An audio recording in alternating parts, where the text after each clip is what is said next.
When I was in the 6th grade, I had this wonderful teacher named Mr. Anderson, and he put these 4 words on the board one day on the chalkboard, and he said, "I want you all to pick one of these words, and I want you to write a short story about it."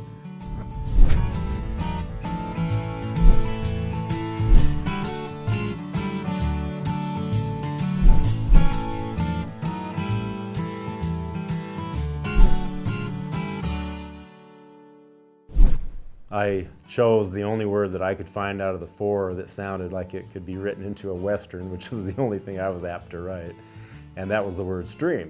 He picked out my story. He wanted to read it to the class, and I remember as he was reading it, I'm looking around the room, and these kids, the rest of the kids in the room just seemed rapt. You know, they were just staring at that and just seemed so engrossed in my story. And I just remember thinking, wow, here I am so shy I can't even talk to these kids, but they all seem like they love what I wrote. And I think that was, I shouldn't say I think, I know that was the little seed that was planted in me that made me want to be a writer after that. Once I wrote that story and was able to get my ideas across to those other kids that I couldn't talk to because I was too shy, writing kind of became my milieu, and I actually wrote I guess I'd call it a novelette. It was 49 pages long, but I took a bunch of the boys from my class and put them in as characters. And it was a book called The Tumbleweed, which my dad kind of helped me get started on and helped me pick the title of it. And at the end of the book, I killed everybody off, including the character I was supposed to be. And actually, that was my 5th book that was published in 1999 as The Legend of the Tumbleweed.